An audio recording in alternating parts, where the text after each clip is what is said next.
नमस्कार मंडळी, डेली नीलमोहना ब्लॉग्समध्ये आपलं सर्वांचं मनापासून स्वागत आहे।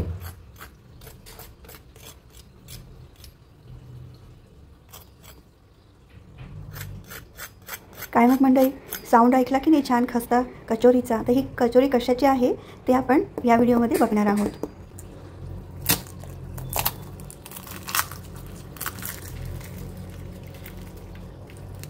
पहा किती छान असं खस्ता कुरकुरीत अशा कचोऱ्या झालेल्या आहेत। तुम्ही साऊंड पण ऐकलात आणि आतूनही छान पोकळ आणि सर्व बाजूने छान मसाला लागलेला आहे। तर आजची कचोरी एकदम सोपी आणि अगदी हलवाई स्टाईलने आहे।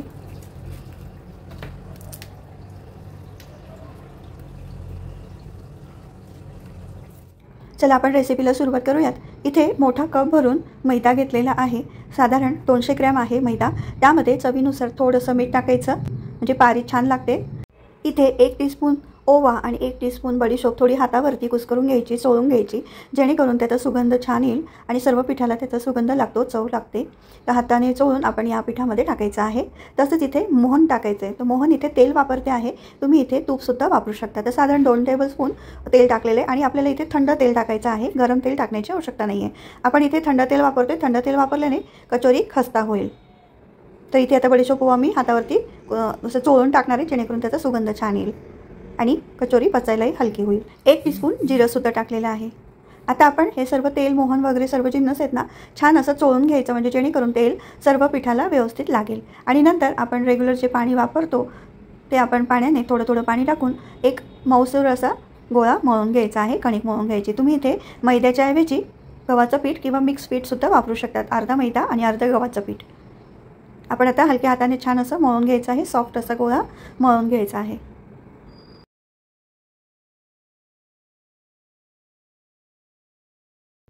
आपली कणिक मळून झाल्यानंतर एक साधारण 5 मिनिटं छान मऊसर होईपर्यंत तिंबून घ्यायची किंवा अशी मळत राहायची, म्हणजे ती एकजीव होईल आणि सॉफ्टही होईल।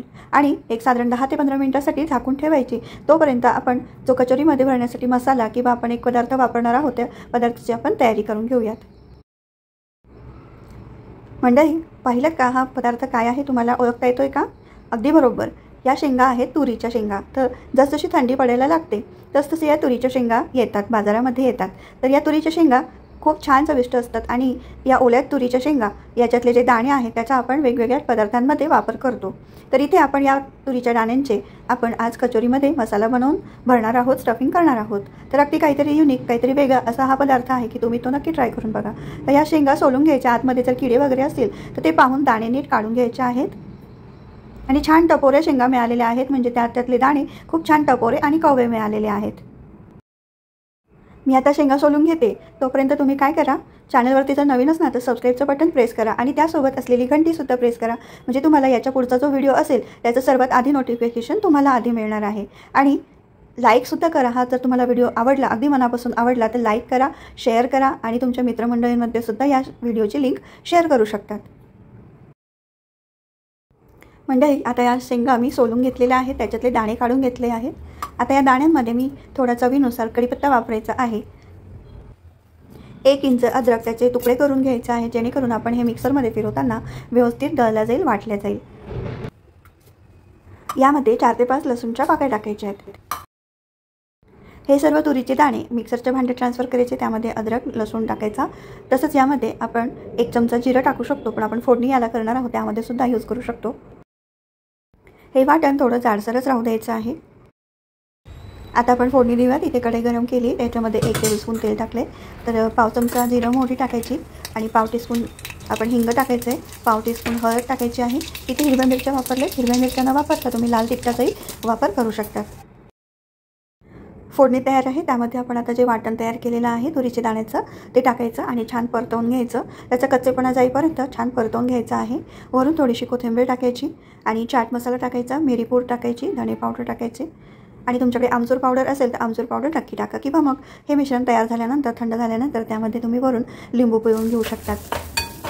तरी साधारण 5 ते 10 मिनिटं छान परतवून घ्यायचं, कोरडं होऊ द्यायचं जरा आणि छान शिजू द्यायचं, म्हणजे त्याचा कच्चेपणा दूर होतो। चवीनुसार मीठ टाकायचं आणि जर आमचूर पावडर नसेल तर तुम्ही चाट मसाला वापरू शकतात। मी इथे चाट मसाला वापरलेला आहे।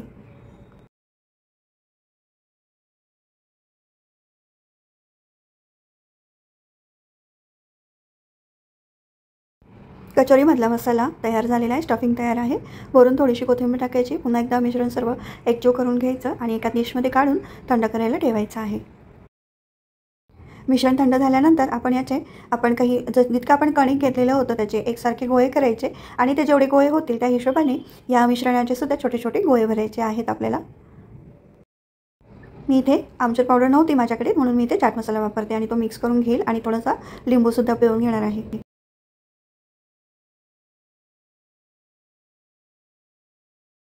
कणिकही आता मुरलेली आहे. मैद्याचं आपण जे कणिक बनवलेली आहे कचोरीसाठी ते छान एकजीव करून घ्यायचे. पुन्हा हाताला तेल लावून व्यवस्थित एकजीव करायची. सॉफ्ट असं कणिक तयार झालेलं आहे. त्याचे आपण जितके समान गोळे करता येतील तितके करायचे. आपल्याला कचोरी किती मोठ्या साईजची करायची, तर इथे साधारण 8 गोळे झालेले आहेत. आणि आपण या सारणाचे म्हणजे जे आपण स्टफिंग बनवलं आहे त्याचेसुद्धा छोटे छोटे 8 गोळे करून घ्यायचे, म्हणजे आपल्याला कचोरीमध्ये अगदी सहजपणे भरता येतील.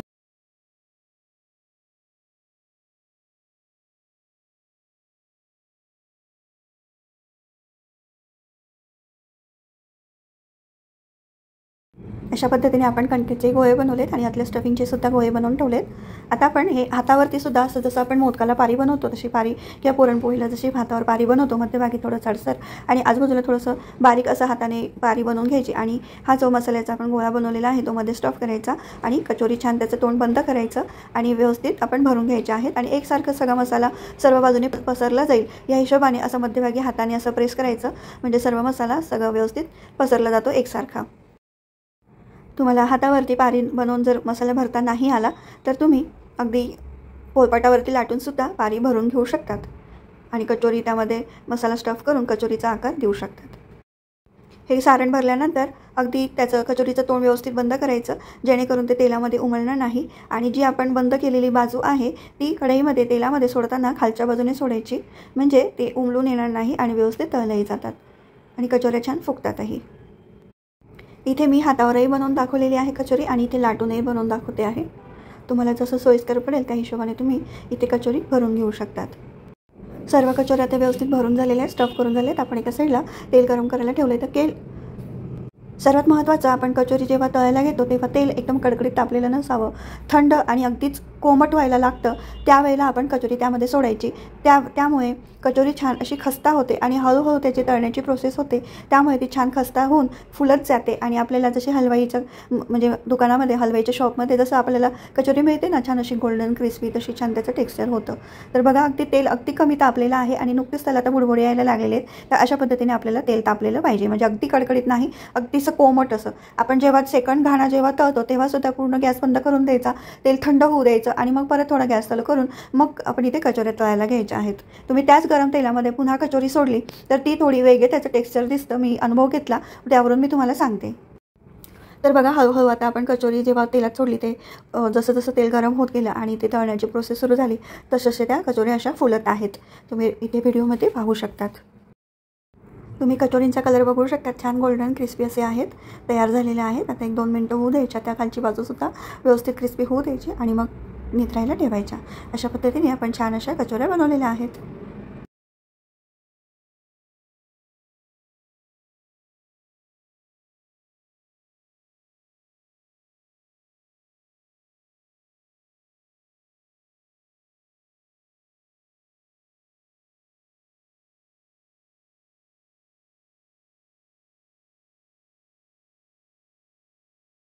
तर मंडळी हे पहा, मी मगाशी म्हटलेली ना, जर तुम्ही तेलाचं तापमान व्यवस्थित मेंटेन नाही केलं तर असे बुडबुड्यांसारखे कचोरीवरती टेक्स्चर येतं. मी हेच सांगत होते की तेल आपण अगदी नॉर्मल कोमट असावं, म्हणजे त्याच्याने कचोरी छान अशी क्रिस्पी तयार होतात, अगदी हलवाईसारख्या. नाहीतर असे थोडे वेगळे असे बुडबुड्यांसारखं त्यावरती दिसतं टेक्स्चर. तर मंडळी अशा पद्धतीने आपण आज कचोऱ्या बनवलेल्या आहेत वेगळ्या चवीच्या. तर तुम्ही ही रेसिपी नक्की ट्राय करून बघा आणि कमेंट बॉक्समध्ये मला नक्की सांगा ही रेसिपी कशी वाटली. लाईक, शेअर, सबस्क्राईब नक्की करा. भेटूयात आपण पुढच्या व्हिडिओमध्ये. थँक्यू.